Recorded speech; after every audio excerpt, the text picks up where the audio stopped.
just came back from hanging out with my friends, and it was so good. I forgot to eat. We all forgot to eat. We were so hungry, and I got home.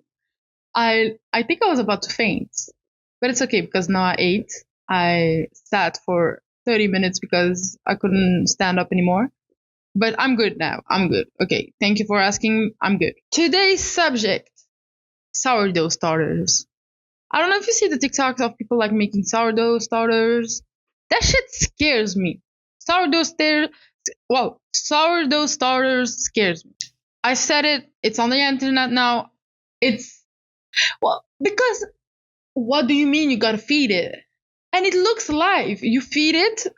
I don't know what you feed it. I think it's flour. I don't know. I haven't ventured that deep into the sourdough starter niche. You have to feed it. It looks alive, like when it's bubbling, foaming, like it's calling your name, like mother, mother, free me from the shell. Are you trying to make bread, or are you trying to invent a new stage of evolution? Because at one point you gotta choose. At one point you cannot keep pretending anymore. You know, that shit will. If I saw sourdough starters in a sci-fi movie, I wouldn't be surprised. I'd be like, yeah, yep, that's the place. That's where they belong, because that is in fact where they belong. It's so scary for no reason, please. And I've never seen any TikTok of somebody using it. I've seen them make it. I've seen them feeding it. I've seen them mixing it. Everybody, but everything except making the actual bread. So is it a sourdough starter, or are we all just collectively lying? Because I need to know at one point. I do need to know that. Guys, do you know what I find really, really, really annoying? And unfortunately, I'm a victim of that. Are squeaky shoes. You know, those shoes you walk and you can hear the person coming, like really annoying, and I'm a victim of that. I know I'm not proud, but I didn't have a choice, honestly. Honestly, I didn't have a choice. My shoes, every time there's one drop of water, it could be the tear of somebody on the ground. They're like, no, okay, I'm done. I cannot work in these conditions. What do you mean? Every time. I've learned to live with it. Acceptance is, I think, the last stage of grief. I've come to that stage, because there's nothing really that you can do. You just have to walk with it and accept the shame. And so I am proud to announce I have now accepted the shame, because I think this would be more freeing. I cannot keep fighting a lost battle that is squeaky shoes. They will always win. They do always win. Next thing I wanted to say, do any one of you know witches that can get rid of curses? Because if so, hook me up. What curse am I going to get rid of? You know, I study multimedia. So basically, they learn us how to code, how to edit, how to do 3D, and how to do everything. And since then, I have a multimedia curse. Now, let me explain. I cannot enjoy anything anymore. I'm going on a website. I'm like, this is badly coded. No. You could, I really sound like a nerd. I sound like a nerd and I hate it. Actually, if you add 50 pixels to the margin, that would be perfect. And I caught myself going on websites, and if you right click on a website, you go, there's a little navigation, and when you go on, at the last button, it's called inspect, and you can see the code of the website.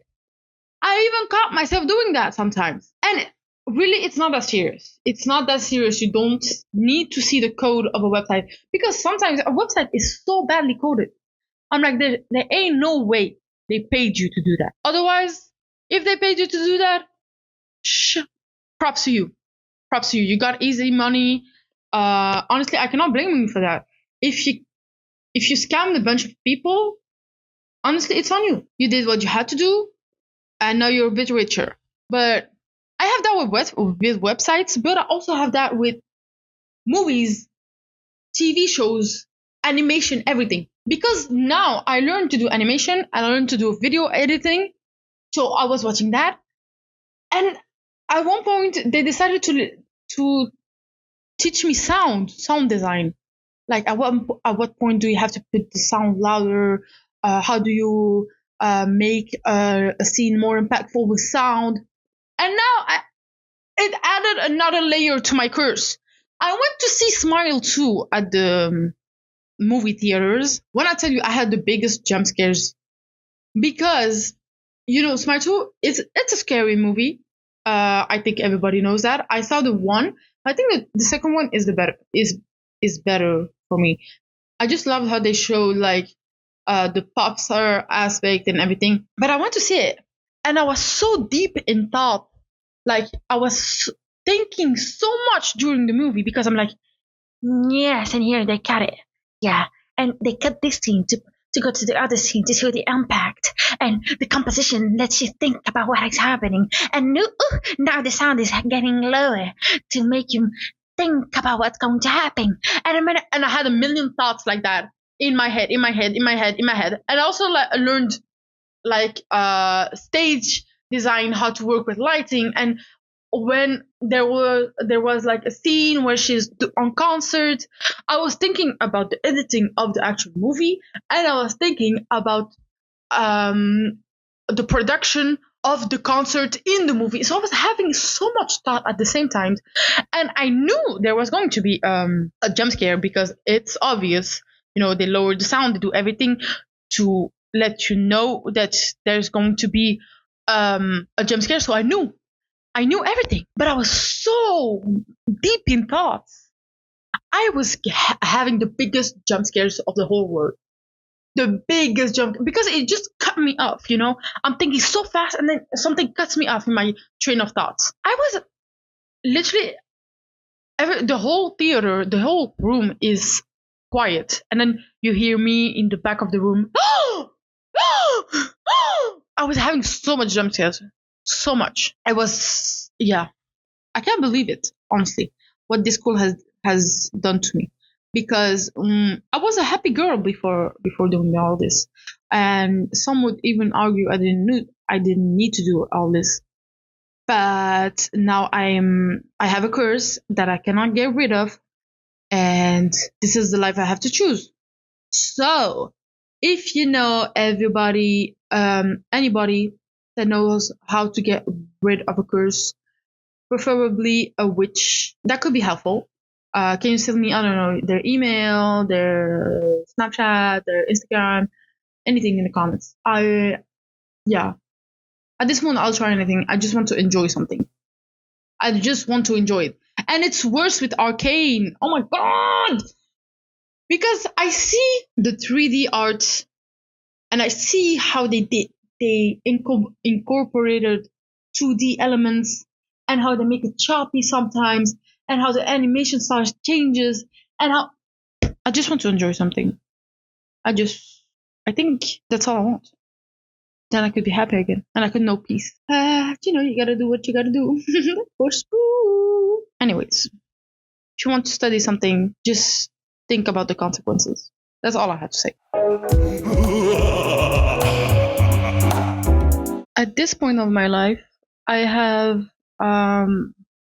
recorded 4 weeks worth of podcasts, so 4 episodes. I haven't edited a single one of them. I haven't done anything related to the podcast except recording my voice. That's all I did. So I'm recording. I don't even know if it's on YouTube, if I'm going to post it on YouTube. I don't even know what is going to happen. But if it's on YouTube, hi. I hope you enjoy the podcast. So without further ado, I have to talk about Arcane. Yes, I know. I brought Arcane multiple times at the podcast, and there's a reason. That show is a masterpiece. I just finished the last episode yesterday, and guys, you have to watch it. If you didn't watch it, watch it. If you watched it, just know there has been confirmation that more is coming. More is on the way. Okay? Not more in like 2 seasons of a third season of Arcane, but more in the sense of Arcane is inspired by League of Legends. I know. I don't. First of all, I don't understand how such a masterpiece came from League of Legends. League of Legends, everything about them is good except the game. Okay, because do you know KDA? KDA is a group of League of Legends, and they have bomb music. Okay, bomb. I love the music so much. I listen to them unironically. Okay, so they have great music, Arcane masterpiece, and then you have the game, and then you have that game. Anyway, I don't understand how how so much good has come from such a bad game. And I'm sorry if I pissed League of Legends fan.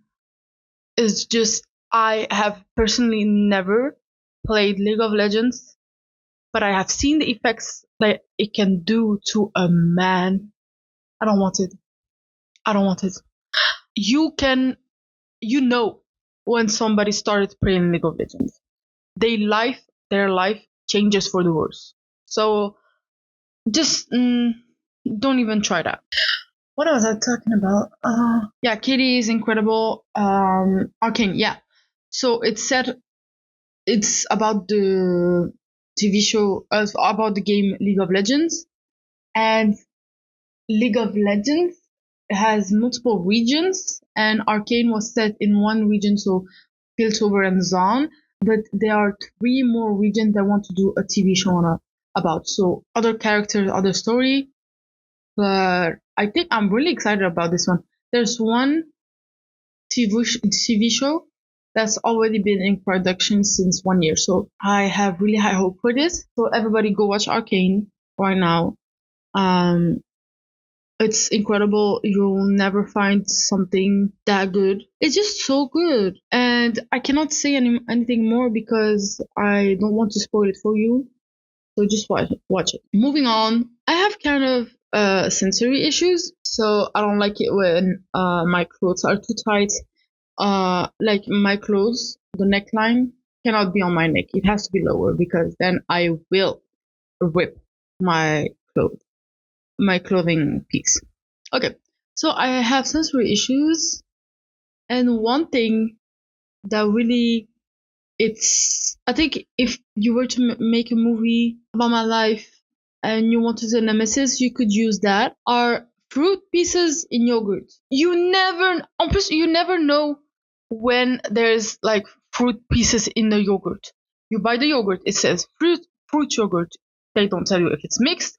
They don't tell you if there's pieces. Some of them do, but most of them they don't. And you can never tell. You open the package, you can never tell those pieces because they're always hidden beneath the surface of the yogurt. So you're eating and bam, you get attacked by a piece. Why? I'm expecting a yogurt to be silky, to be a creamy consistency, and then bam, something solid. You know how that disgusts me? Oh my god. And they don't even do an effort to indicate that there are pieces in the yogurt. When you buy it, okay, fruit yogurt, question mark?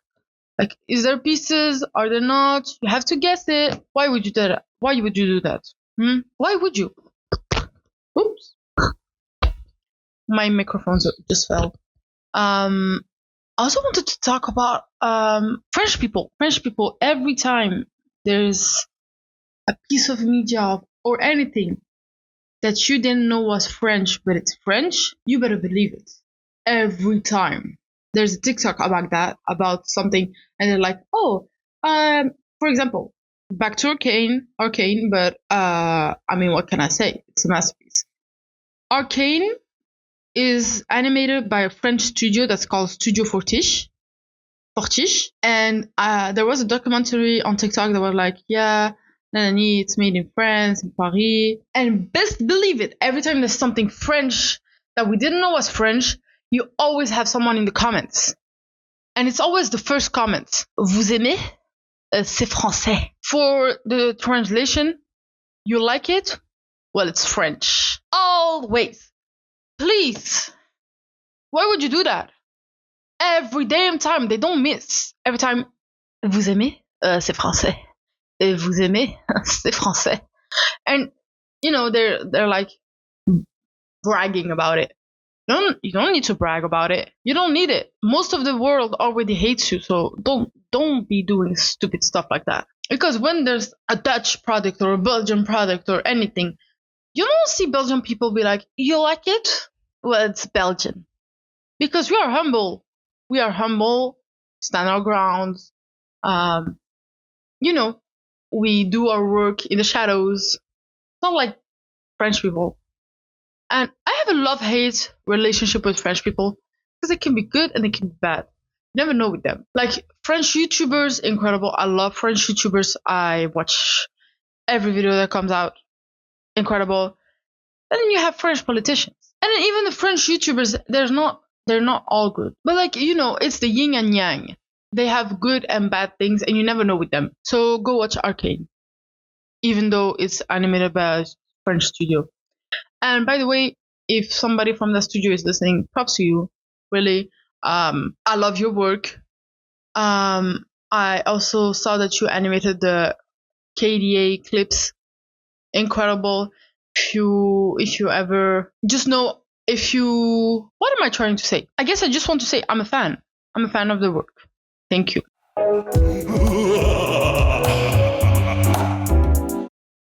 I have a new addiction. Actually, it's been an addiction for 2 weeks. More. I think it's been a week now. And basically, my addiction is. Do you know the family game Rummikub? Rummeka. Actually, I don't want to spell in English. That's so hard. Rummikub. It has been an addiction. Basically, when I was 10, I was like in a. I don't know if you have that in other countries, but it's a sort of after school. You can go there and you can go play with your friends and stuff like that. And they had a lot of board games. And one of them was Rummikub. And I was really, really loving Rummikub. And it was one of the Rummikub. Rummikub is a game. Technically, it's for children, but it's better when you play with adults. So I loved it. And then, like a couple months ago, I discovered they have an online version. So of course. So I've been playing ever since, and it has grown to be an addiction. And the problem is, I put everyone that I know in this addiction. I'm like, have you played Rummikub? No, really? That is so interesting. Well, let me introduce you. Let me introduce that to you. I know I have like multiple friends that have never known Rummikub. They are addicted to it, and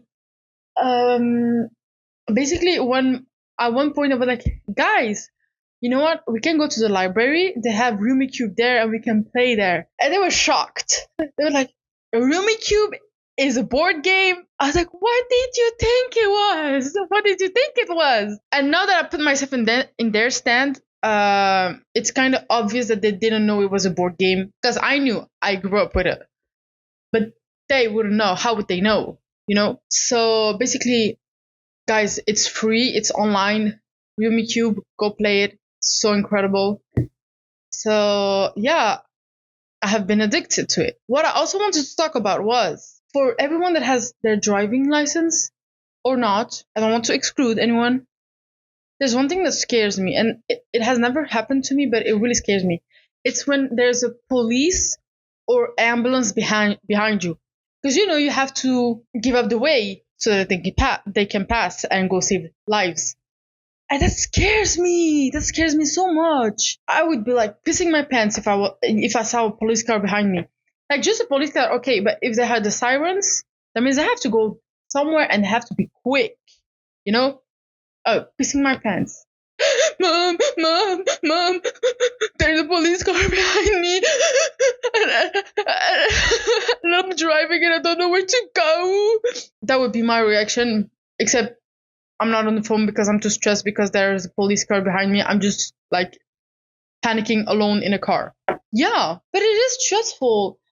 And when you see it from an outside point of view, like I saw a car passing and there was an ambulance behind them. Even that scared me. I'm like, I had PTSD for the driver, not even for me. I'm not even in the car. I don't know that person. I had PTSD for them. Because that is scary. That is scary, really. Oh my God. I also wanted to talk about limiting. Guys, I have theories. Theories that I'm like, nobody knows about them, only me. And I'm trying to prove them wrong. I don't know how to say. I have theories that are made up in my mind and nobody knows about. One example is clothing habits. Me, I have forsaken the pants. It's been, I think, how many years? 6 years. And since then, I don't wear pants. I wear leggings. And except when I go to work, I have to wear pants because, there's a dress code that you have to follow. There's a uniform that you have to follow. But even then, I have like more, how do you call them? Training pants. It's not jeans. It's not jeans or really pants. It's more, you understood me. And since then, I've been wearing dresses every day. And I was like, me, it is really, my clothing style is really predictable. Tomorrow I'm going to pull up, if it's winter, I'm going to pull up with a black legging and a white, not a white dress, a dress of some sort of color. And if it's summer, I have shorter leggings. It could be white or blue or black, and with a short sleeve dress. Like, it's predictable. I'm an open book. But since then, I've been realizing everybody is kind of predictable. Like me, okay, because I don't wear pants. But everybody's kind of predictable if you really look into it. Like me, my friends, I have been noticing a pattern and I know what they're going to wear. I don't know it's not like I'm tracking them. I just know, okay, this friend, she only wears hoodies with that kind of pant and that stuff. I'm not like going out of my way to notice it.